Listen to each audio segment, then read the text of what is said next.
Can you imagine having to share food with 665 other people every day? Well, that's exactly what the prisoners in the platform had to go through. Hi, I'm Charlene, and I'll be talking about the popular Netflix film, The Platform. The Platform is a 2019 sci-fi horror film by Spanish director Gauda Gaztelu Urrutia and stars Ivan Masage, who plays the protagonist, Goring.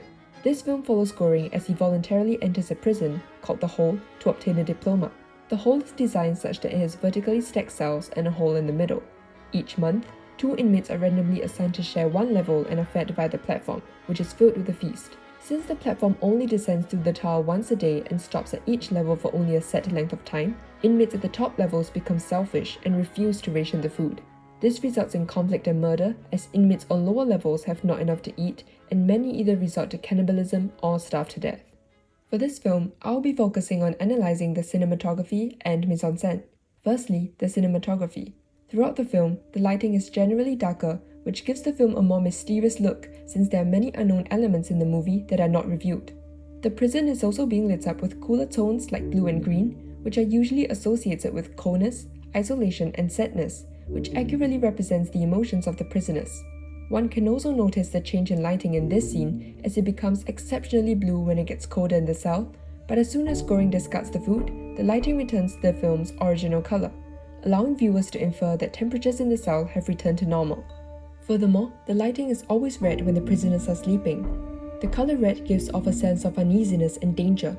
Thus, the choice to use red lighting can suggest that it is so life-threatening in the prison that inmates must sleep in fear and unpredictability, as no one there can be trusted.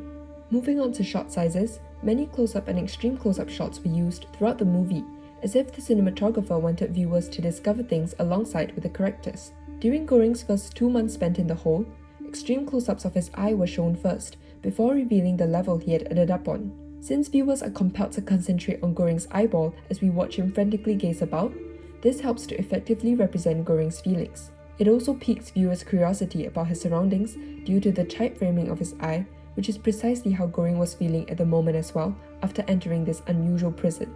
There were also many close-up shots used in the film, which are effective in highlighting the actor's facial expressions and making spectators feel uncomfortable. One memorable example will be the montage of many inmates' hands grabbing all kinds of food disgustingly. This effectively demonstrates how self-centered and hungry the inmates are, to the point where they are willing to forsake their pride as humans by engaging in such degrading behavior. And for this scene, the camera zooms in on Miharu from a low angle, successfully portraying her like a hero since she had just saved Goring's life.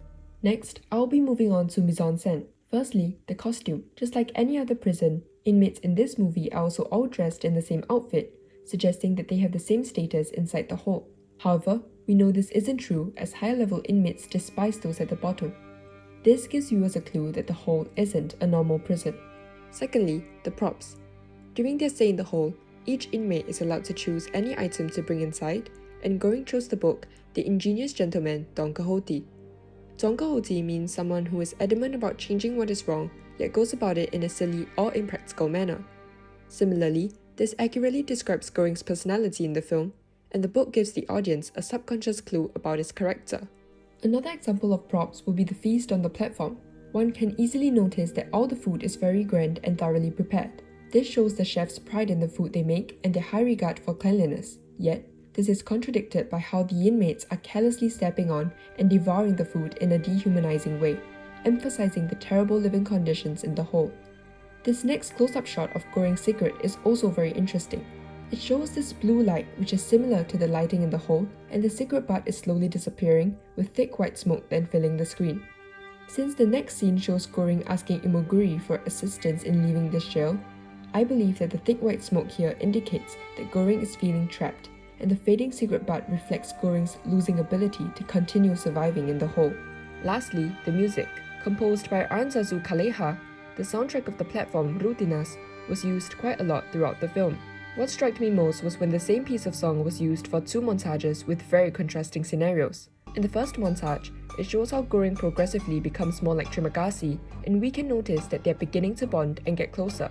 Goring, however, is being tied up by Trimagasi in the second montage and is in constant danger of being killed by him. By expressing various conflicting emotions by a single soundtrack, this helps give the audience a greater impact while watching it.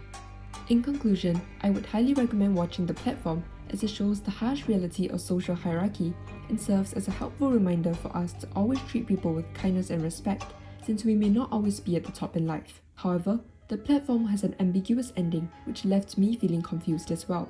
According to numerology, the number 333 signifies answered prayers and a message from a guardian angel or an ascended master. Coincidentally, the whole also had 333 levels. My evaluation of the film is that there are two possible endings. The first ending is that Goring and Bharat have already died from their injuries, and the little girl they met on level 333 never existed and was just Goring's imagination. She is the representation of the little ray of hope left in Goring just before he died, and the answer to his prayers as he wanted peace in the whole. The second ending is that Goring and Bharat did survive and successfully sent the girl up to level 0. Well, we will never know what the final answer is, as it is all up to one's own interpretation. So, what do you think?